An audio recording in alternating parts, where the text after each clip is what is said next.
Hello everyone, good morning. Welcome back to my channel Shahnaz lifestyle. আশা করছি সকলে সুস্থ আছো, ভালো আছো। আর আমিও মোটামুটি ভালোই ছিলাম, বাট সকালবেলা উঠে না মুখটা পুরো অফ হয়ে গেছে। এইদিকে বাড়িতে 7-8 দিন ধরে মিস্ত্রি নেই, থাকলে তো ডেফিনেটলি তোমাদের সঙ্গে শেয়ার করতাম বাড়ির কাজ। তো যাই হোক, মিস্ত্রিকে ফোন করার পর বলা হয়েছে যে কাল থেকে কাজ শুরু করতে। মিস্ত্রিও বললো যে হ্যাঁ কাল থেকে শুরু করবে। আর ভোর রাত্রে না খাওয়া দাওয়া করে ঘুমোতে ঘুমোতে তোমার প্রায় সকালই হয়ে যায়, যে কারণে আমার উঠতে সকাল 10টা-11টা বেজে যায়। তো যেহেতু আজ মিস্ত্রি থাকবে, চাবি আমার কাছে, তো আমি না খাওয়া দাওয়ার পর সেভাবে ঘুমোইনি। তোমার 7টা-7:30টার দিকে উঠে ফ্রেশ ট্রেশ হয়ে বাড়ির ওখানটায় চলে গেছি। গিয়ে দেখি আর আসেই না, মিস্ত্রি আসেই না। তারপরে আহিলের পাপাকে ফোন করলাম, ও আবার মিস্ত্রিকে ফোন করে বলেন নাকি আজ আর আসবে না, আজ শুক্রবার, তোমার সব রোজা টোজা আছে, কাল থেকে শুরু করবে। কি অবস্থা বলো। তারপরে আমি আবার সেই ঘুরে এলাম, ঘুরে এসে একটুখানি শুয়ে মোবাইল টোবাইল দেখছিলাম। দেখেই যে রান্নাটা বসালাম, ভাবলাম উঠেই গেছি যখন, শুয়ে বসে থেকে লাভ নেই, যে কাজগুলো করতেই হবে, চলো সেগুলো স্টার্ট করে দিই। তো এখানে তোমার আলু, বেগুন আর শিম এটা আমি ভাপে বসিয়েছি, আর এইদিকে বসালাম তোমার ডিম সেদ্ধ। আর আজকে কলা দিয়ে ভাবছি, মানে কাঁচকলা দিয়ে ডিমের ঝোল বানাবো।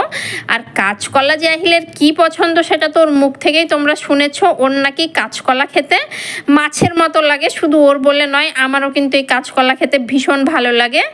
তবে হ্যাঁ, কাঁচকলা কাটতে গিয়ে হাতের অবস্থা এই যে দেখো, মানে এই কষ জাতীয় জিনিসগুলো না, এই কলা, তারপরে তোমার এই কাঁঠাল টাঠাল, এগুলো কাটলে হাত আর হাত থাকে না, পুরো একদম আঠা আঠা লেগে গেছে। তো যাই হোক, কলাটা কাটার পর আমার চোখ গিয়েছে এই যে এই মহারাজারদের দিকে। গরম জাস্ট শুরু হয়েছে, এখনও সেভাবে পড়েইনি। আর এই পিঁপড়ের উপদ্রব দেখো আজ থেকে স্টার্ট হয়ে গেছে। কোথা দিয়ে যে বেরোয়, কোনো দিন দেখবো টাইলসের ফাঁক দিয়ে বেরিয়েছে, কোনো দিন আজ দেখছি যেমন, মানে খুঁজতে খুঁজতে আমি এসেছি যে দেখিও কোথা দিয়ে বেরিয়েছে। এই যে দেখছো গেটের এই কর্নার, মানে এই চকাটের যে ফাঁকাগুলো থাকে, তো সেই দিক দিয়ে দেখছি ভুরি ভুরি তোমার পিঁপড়ে, পুরো ডাইনিং আর রান্নাঘরে একদম ভরে ভরে গেছে। তো ভাবলাম যে ওদের ব্যবস্থা একটু পরে করব, কেননা এখন আর ওই চকে টকে হাত দেবো না, এখন যেহেতু রান্না বান্না করছি, আগে রান্নাটা কমপ্লিট করে নিই। তো এইদিকে আমার সেদ্ধ হয়ে গেছে শিম আলুটা। তো চলো এখন আমি এটা ফোড়নে দিয়ে দেবো একটু শুকনো লঙ্কা আর রসুন পেঁয়াজ, একদম ভালো করে লাল করে এটাকে পুড়িয়ে নিয়েছি। তারপরে এই যে দিয়ে দিলাম ভাপ দিয়ে রাখা আলু, বেগুন আর শিমটা। একটুখানি জল জল রয়েছে, জলটা শুকিয়ে গেলেই কিন্তু আমার রান্না একদম হয়ে যাবে। একটুখানি জাস্ট আমি জিরে গুঁড়ো ছড়িয়ে দিয়েছি, ব্যাস, তাহলে আমার এটা কমপ্লিট। এটা ভাজা বলবো না কি বলবো জানি না, একটু ল্যাসলেসে টাইপের হয়েছে। একদম শুকনোর চাইতে না এরকম একটু ঝোল ঝোল টাইপসের হলে খেতে বেশ ভালো লাগে, আর ভাতটা খাওয়াও ভালো হয় শুকনো, মানে তরকারির চাইতে এটা দিয়ে। তো ভাবলাম চলো আজ তোমাদের সঙ্গে আমি কলার রেসিপি শেয়ার করব। আমার ছেলের এত পছন্দ আমার হাতের কলা রান্না, কি বলবো তোমাদের। তো কলাটাকে ভালোভাবে কেটে ধুয়ে ওর মধ্যে দিয়ে দিয়েছি জল, আর দিলাম শুকনো লঙ্কা নয়, সরি, গুঁড়ো লঙ্কা, হলুদ গুঁড়ো, লবণ আর একটুখানি বাটা মশলা। এর মধ্যে রয়েছে টমেটো, পেঁয়াজ আর জিরে দিয়ে আমি কলাটাকে সুন্দর করে সেদ্ধ হতে বসিয়ে দিয়েছি। তোমরা শুকনো লঙ্কার গুঁড়ো না দিতে চাইলে কাঁচা লঙ্কাও ইউজ করতে পারো। তো আমি লঙ্কার গুঁড়োটাই আজ দিয়েছি, মানে এক একদিন কাঁচা লঙ্কা দিয়ে দিই, এক একদিন গুঁড়ো লঙ্কা, ঠিক নেই। তো তারপরে এই যে মানে সবচাইতে কঠিন কাজ আমার মনে হয় এই ডিম ছোলা। তবে আজ না খুব সুন্দর ছোলা হয়ে গেছে, দেখো ডিমগুলো, মানে একটারও খোসাটা উঠে যায়নি। তো তারপরে আমি কলাটা সেদ্ধ হয়ে গেছে, কলাটাকে দেখো আলাদা করে নিয়েছি, ঝোলটা আলাদা করে দিয়েছি, কলাটা আলাদা করে দিয়েছি। এবারে চলো ডিমগুলো একটুখানি জাস্ট লাল লাল করে ভেজে নেব। আর ডিমগুলোকে আমি ফাটিয়ে দিচ্ছি, নইলে না এত ফোটে তোমার একদম হাত মুখে তো তেল ছুটে পড়েই। আর আরও একটা কারণ, মানে এইগুলো একটু ছিদ্র করে দিলে না এই ঝোলের গ্রেভির যে টেস্ট সেটা কিন্তু ডিমের মধ্যে ঢুকে যায়, খেতে কিন্তু বেশি ভালো লাগে। এই কারণেও বলতে পারো আরও এই ছিদ্রটা আমি করে দিই। তো তারপরে ডিমটা তুলে নিয়ে কড়াইতে একটু তেল দিয়ে রসুন আর পেঁয়াজটাকে একটুখানি পুড়িয়ে নিয়েছি। তারপরে এই যে কলাটা আলাদা করে রেখেছিলাম, কলাটা ওর সঙ্গে দিয়ে 2-5 মিনিট একটু নাড়াচাড়া করে যে ঝোলটা আলাদা রেখেছিলাম সেই ঝোলটা দিয়ে দিলাম, আর ডিম যেগুলো রেখেছিলাম সেগুলো দিয়ে দিলাম। ব্যাস, এবারে 2-5 মিনিট ফুটিয়ে নিয়ে নামিয়ে নিলেই আমার রেডি কলার ঝোল। ভীষণ টেস্টি হয় এটা খেতে। আর এইদিকে আমার ছেলে উঠে গেছে ঘুম থেকে, উঠে দেখো গন্ধ শুকতে শুকতে হাজির হয়ে গেছে রান্নাঘরে। এসে মানে আমার কড়াইয়ের ঢাকনা খুলে খুলে দেখছে, তারপরে স্মেল নিচ্ছে কেমন হয়েছে। ও না মানে আমি যতক্ষণ কাজ করব, বিশেষ করে তোমার রান্নাঘরের কাজ, রান্না বান্না, ইভেন আমি যদি সবজিও কাটি না, ও সেটাও দাঁড়িয়ে হাঁ করে দেখবে। ওর নাকি আমার রান্নাঘরের কাজ দেখতে খুব ভালো লাগে। তো যাই হোক উঠে গেছে যখন, চলো ওর মুখটা ধুয়ে দিই। দেখো আমি ওকে দাঁত মাজাবো, ও সেই বক বক করে আমার কানের মাথা খেয়ে নিচ্ছে। তো যাই হোক আমি একটুখানি মেজে দিচ্ছি ওকে, আমি নিজে হাতেও দিই, ও নিজে হাতেও একটুখানি ব্রাশ করে নেয়, বাট ভালোভাবে করতে পারে না বলে আমি একটুখানি দাঁত ব্রাশ করিয়ে দিই। তারপরে নিয়ে চলে এলাম বাথরুমে। ওখানে টুলের ওপর থেকে না ঠিকঠাক মতো হচ্ছিল না, তো এই যে বাথরুমে নিয়ে এসে চলো সুন্দর করে মুখ ধুয়ে দিই। আর তারপরে ওকে আজ ভাবছি ব্রেকফাস্ট দেবো না, কেননা ওর খুব পছন্দের জিনিস আমি রেখেছি, যেটা দেখলে না ও মানে ডাবল খুশি হয়ে যাবে, এখন যতটা খুশি কলা দেখতে পেলে। আর এই যে দেখো মানে মুখ ধুয়ে এসে মুখটা মুছছে, দেখো গামছা দিয়ে এমন করে ঘষছে, পুরো মুখের মনে হচ্ছে ছাল চামড়া তুলে তবেই কিন্তু মানে ছাড়বে, এত দুষ্টু বলার বাইরে। আর এই যে বিস্কিটটা দেখছো, এটা না দারুণ খেতে, আমার পার্সোনালি তো ভীষণ পছন্দের, একদম পাঁপড়ের মতো লাগে। নিয়ে যখন বসি একসঙ্গে 5টা 6টা তারও বেশি মানে সাবার করে দিই। তো আহিল সকালবেলা ওটাই একটা খেলো, আর তারপরে বসেছে এই যে বিরিয়ানি। কালকে বিরিয়ানি আমি খুব একটা বেশি রান্না করিনি, কেননা ভাতের চাল দিয়ে যেহেতু ভাবছিলাম কেমন হবে না হবে। আর আহিল কিন্তু বিরিয়ানি খুব পছন্দ করে, আর ও বেশ বিরিয়ানিটা একটু খেতেও পারে, ভাত যতটা খায় তার চাইতে একটু বিরিয়ানিটা ভালোই খেতে পারে। তো যাই হোক রাত্রিবেলা খাওয়া দাওয়া করে আমাকে বলছে, মাম্মা আমার জন্য একটু বিরিয়ানি রাখো, আমি সকালবেলা খাবো। তোর জন্য রেখেছিলাম। আমি না ভোর রাত্রে ওই 2-1বার মতো মুখে দিয়েছি, একটুখানি মুড়ি, একটুখানি ফল টল খেয়ে আজকে রোজা আছি, কেননা বিরিয়ানি বেশি ছিল না, অল্পই ছিল। আর তার উপর আহিল বললো যে আমি সকালে খাবো, তা আমি কি আর খেতে পারি বলো, আমি ওর জন্যই রেখে দিয়েছিলাম। আর এবারে চলো বলি বিরিয়ানিটা কেমন হয়েছিল। তোমাদের তো বলেছি আমি যে আমি খেয়ে বলবো তোমাদের, বিরিয়ানিটা না দুর্দান্ত হয়েছিল, বিশ্বাস করো। মানে দেখার দিক থেকে যদি বলো তাহলে হ্যাঁ, বাসমতি রাইসটা একটু লম্বা লম্বা থাকে, দেখতে সুন্দর লাগে, বাট টেস্ট আমার দুটোই মানে একই রকম লেগেছে। 19-20 বলতে পারো। চোখ বন্ধ করে যদি মুখে দেওয়া হয় তাহলে আমার মনে হয় না কেউ বুঝতে পারবে যে এটা মানে ভাতের চালের বিরিয়ানি। অসম্ভব সুন্দর। আমি তো বাড়িতে এবার থেকে ভাবছি মাঝে মাঝেই তোমার বানাবো এই ভাতের চাল দিয়ে বিরিয়ানিটা, দারুণ হয়েছে খেতে, আমার পার্সোনালি ভীষণ ভালো লেগেছে। তো যাই হোক এদিকে রান্নাবান্নাও হয়ে গেছে, দেখতেই পেলে করেছিলাম ডিম দিয়ে কলা দিয়ে ঝোল। আর ওই যে সবজিটা, ভাত রান্নাটা এখনও করিনি, ওটা ভাবছি বিকেল বা দুপুর করে করব, কেননা আমি তো রোজা, আমি আর খাবো না। আর রাহিল তো একবার খেয়ে নিল বিরিয়ানি দুপুরের আগে, কিন্তু আর ভাত খাবে না। তো এই দিকে তারপরে আমি বসলাম একটু গ্রসারি, অনেক জিনিসপত্র দেখো জমে গেছে, সার্ফের প্যাকেট, মানে যখন মুদিখানা বাজার করতে যাওয়া হয় তোমার কিছু নিয়ে নিলাম, হয়তো খুচরো টাকা ফেরত হয়তো 20 টাকা কি 40 টাকা হয়ে গেল, ওর পাপা বলে কিছু একটা নিয়ে নাও। তো এই সার্ফ, তারপরে সাবান, তেল, কোলগেট, মানে যেগুলো ধরো লাগেই, তো সেই সব জিনিস নিতে নিতে না সার্ফের প্যাকেট দেখছো 1-2 করে নিতে অনেক জমে গেছে। এইদিকে এই যে যেমন শ্যাম্পু হয়তো 10-20 টাকা থেকে গেল খুচরো, 1 পাউচ হয়তো শ্যাম্পু নিয়ে নিলাম, এইরকম করে। তো আমি ভাবলাম জিনিসগুলোকে চলো একটু গোছানো যাক, চারিদিকে ছড়িয়ে ছিটিয়ে পুরো একাকার অবস্থা হয়ে আছে। তো সার্ফ ঢেলে নিয়েছি, এদিকে শ্যাম্পুগুলো ঢুকিয়ে নিয়েছি, মানে সমস্ত জিনিস, বিস্কিট একদিকে তেল একদিকে, মানে সমস্ত পাট করে রাখলাম, চানাচুরটাও সুন্দর করে ঢেলে নিলাম। চলো এগুলো সমস্ত গুছিয়ে তারপরে চলে এসেছি এই ঘরটা গোছাতে। আর এত গরম পড়েছে, কাল রাত্রে না ফ্যান চালাতে হয়েছে, সারা রাত্রি ফ্যান চলেছে, বাট ওই যে মশারিটা দেখছো 1 ফোঁটা বাতাস ঢোকে না, এত ছোট মশারির ফুটোগুলো। তো ওই মশারিটা ভাবছি আমি তুলে দেব, গরমের সময় না এই মশারিটা দিয়ে দারুণ বাতাস ঢোকে, এটাকে বোধহয় এসি মশারি বলে। তো এই মশারিটাই বের করে নিলাম।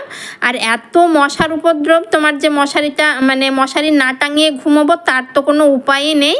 তো চলো এখন বিছানাটা একটু গোছাবো। শীতের প্রায় জিনিসই তোলা কমপ্লিট, শুধু রয়েছে আহিলের ওই মিকি মাউসের যে ব্ল্যাঙ্কেট দেখলে সেটা, আর দুটো রয়েছে পলু, তো পলু দুটো আমি এখন রাখবো, মানে বৃষ্টি টিষ্টি হলে ঠান্ডা ওয়েদার হলে পলু দুটোর প্রয়োজন হবে। বাদ বাকি সব কিন্তু তুলে দিয়েছি একটা দুটো করে কাচতে কাচতে, শীতের প্রায় সব তোলা কমপ্লিট।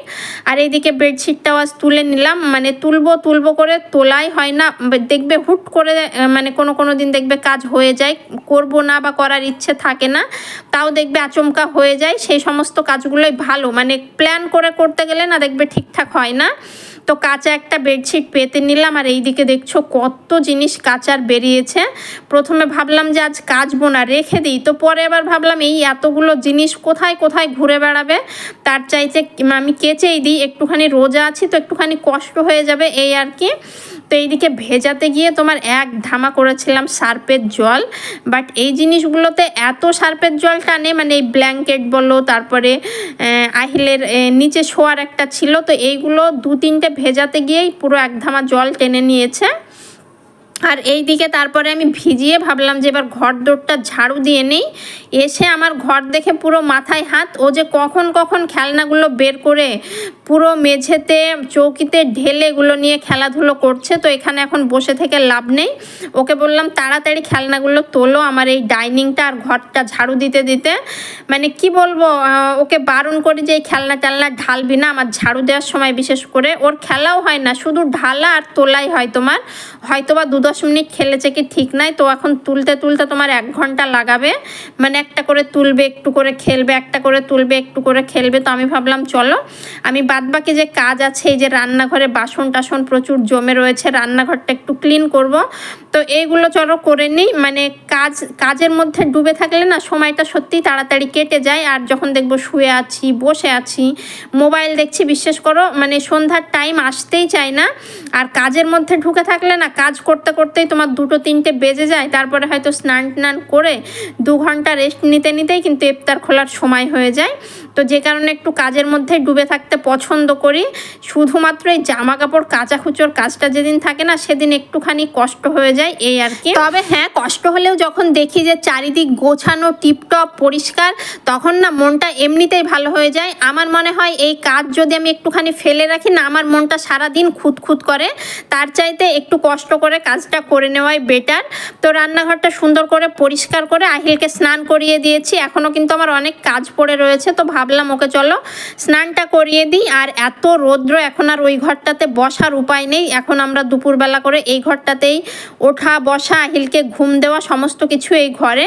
আর ফ্যানও কিন্তু অলরেডি চলছে, দেখেই বুঝতে পারছো। আর ওর গরমেরও না পোশাকগুলো যে কোথায় আছে আমাকে খুঁজে খুঁজে বের করতে হবে। আপাতত একটা আমি পেয়েছি আলনার মধ্যে, তো এটাই চলো পরিয়ে দেবো। একটুখানি লোশনও লাগিয়ে দিলাম, গরম যদিও পড়ে গেছে তবে না স্কিনটা পুরো একদম রাফ হয়ে যাচ্ছে, রুক্ষ শুষ্ক কেমন একটা হয়ে যাচ্ছে। তো এখন ওকে আমি দেবো খেতে, সেই যে বিরিয়ানি খেয়েছে, ভাত রান্না করেছি, ও কিন্তু ভাত খায়নি। তো দুপুরবেলার টাইমটা না ওকে আমি খাইয়ে দিই, যেহেতু স্নান টান করে, তো আমি আর ওকে মানে নাড়তে দিই না, গায়ে হাতে মাখবে সেই কারণে।